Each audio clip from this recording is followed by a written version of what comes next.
Be strong.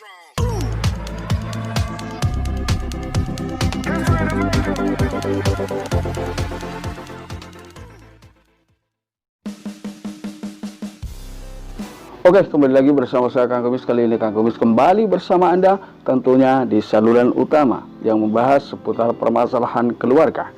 Pada kesempatan kali ini Kang Kumis ingin berbicara mengenai bagaimana caranya mengetahui awal mula istri berselingkuh atau menyepelekan hal-hal kecil yang justru bisa mengawali seseorang menjadi selingkuh ke arah yang lebih nyata atau berakhir dengan perselingkuhan fisik. Nah, namun sebelumnya silahkan Anda subscribe lebih dahulu agar Anda tetap bisa mengikuti perkembangan-perkembangan terbaru di channel Kang Kumis tentunya. Lalu apa saja yang menyebabkan seorang wanita berawal melakukan perselingkuhan? Yaitu yang pertama mungkin gagal curhat atau gagal berdiskusi dengan pasangan sehingga pasangan Anda atau istri Anda berakhir dengan kata terserah kamulah kalau begitu.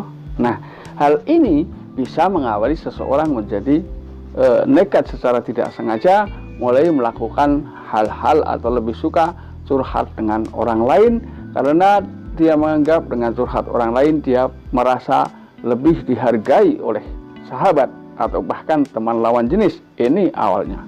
Kemudian yang berikutnya biasanya istri lebih memilih Facebook daripada face suami. Ini adalah gejala awal seseorang mulai disibukkan dengan media sosial. Ini perlu Anda curigai karena hal ini tentunya adalah kelihatannya memang sepele atau hal-hal kecil. Artinya ketika seseorang melihat Facebook itu awalnya memang dianggap sebagai hal yang wajar. Namun Anda perlu tahu apa saja aktivitas di dalamnya. Ini sebagai suami tentunya berhak tahu dong, mengetahui apa yang menjadi kesibukan dan aktivitasnya seorang pasangan atau seorang istri di media sosial. Ini yang kedua. Kemudian yang ketiga ini adalah disebabkan biasanya karena nasihat yang tidak dihiraukan.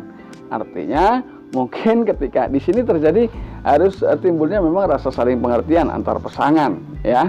Ketika seorang suami memberikan nasihat tidak lagi didengar oleh seorang istri, ini adalah gejala perselingkuhan kecil. Tapi seperti saya katakan di depan tadi bahwa hal itu tidak bisa dianggap remeh karena itu adalah bisa menjembatani seseorang melakukan perselingkuhan jauh lebih jelas atau mengarah ke perselingkuhan fisik ini.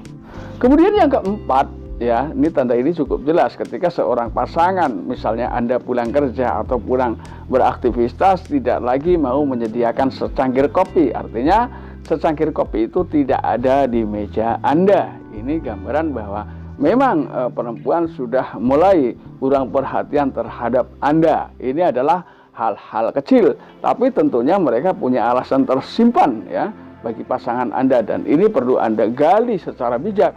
Ya, yang kelima, seandainya istri Anda itu memang seorang wanita karir atau bekerja, tolong diperhatikan.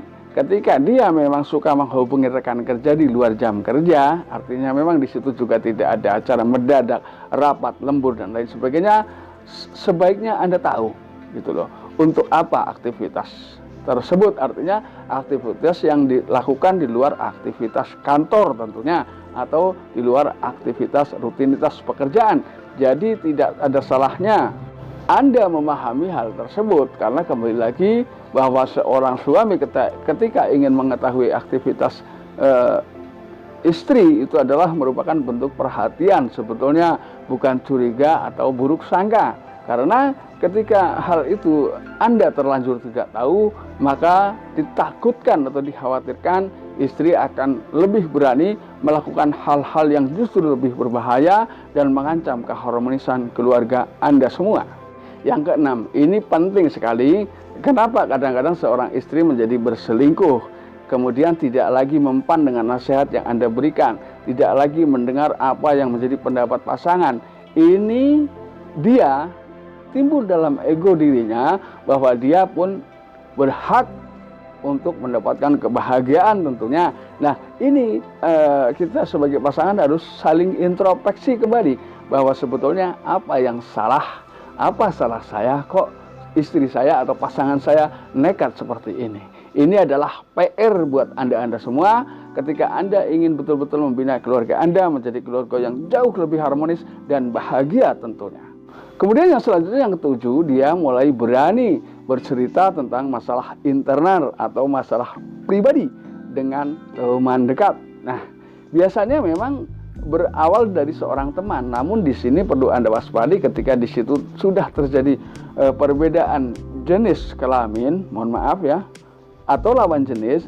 Ini dimungkinkan bahwa itu kalau dibiarkan bisa mengarah ke perselingkuhan fisik. Kembali lagi ini, karena sebagai standar di sini adalah orang lebih mengenal perselingkuhan yang sejati itu adalah fisik, padahal ini semua sudah termasuk awal mula dari perselingkuhan yang dilakukan oleh seseorang, dan ini bisa terjadi pada suami maupun istri. Jadi artinya untuk menjaga semua itu terus diperlukan komunikasi yang kontinu agar Anda tidak salah paham dan gagal memahami apa yang menjadi maksud dan tujuan pasangan Anda.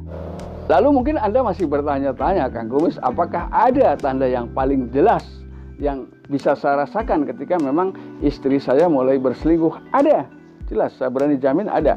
Jadi di sini pasangan Anda tentunya mulai ada penurunan emosional, ya, penurunan emosional atau antusias hubungan suami istri. Di sini terjadi penurunan gairah, ya, ini jelas itu mulai terasa. Nah, inilah yang sering saya katakan bahwa hal ini sebaiknya tidak perlu terjadi, karena ketika kita dekat, seharusnya ketika sesama pasangan ya dekat secara fisik, ya dekat secara non fisik, artinya harus dekat lahir batin. Namun ada kalanya ketika timbul permasalahan intern dalam keluarga, itu memang Anda yang tahu, biasanya dekat satu rumah tapi jauh dalam hati. Teman-teman, inilah 8 tanda istri mulai selingkuh. Nah, ini perlu Anda waspadai, karena memang berawal dari semua itu akhirnya mereka ketika misalnya dia sudah terbiasa curhat dengan teman, ketika curhatan itu merasa ditanggapi dan merasa nyaman, merasa diterima oleh teman, ini tidak menutup kemungkinan dia akan semakin berani dan nekat melakukan hal-hal yang di luar curhat, karena di sini yang membuat mereka terbawa arus adalah kenyamanan yang dirasakan oleh sesama curhat. Nah, karena ketika sudah merasa nyaman, dia kembali lagi sebetulnya kurang peduli terhadap Anda. Jadi yuk kita introspeksi terus-menerus secara kontinu, sebetulnya apa yang terjadi pada diri kita, apa yang menjadi kekurangan kita di mata pasangan, itulah yang kita sikapi. Artinya Anda sebagai suami harus terus pandai memberikan analisis yang pasti bahwa Anda harus berusaha menjadi lebih baik. Tentunya Anda adalah ingin hidup bersama pasangan Anda, anak istri Anda jauh lebih bahagia. Dan di sini untuk mewujudkan sebuah kebahagiaan memang perlu perjuangan yang ekstra. Artinya kita memang harus selalu bijak agar apa yang kita inginkan selalu dipahami oleh pasangan kita. Tapi apapun itu alasannya, saya yakin Anda bisa.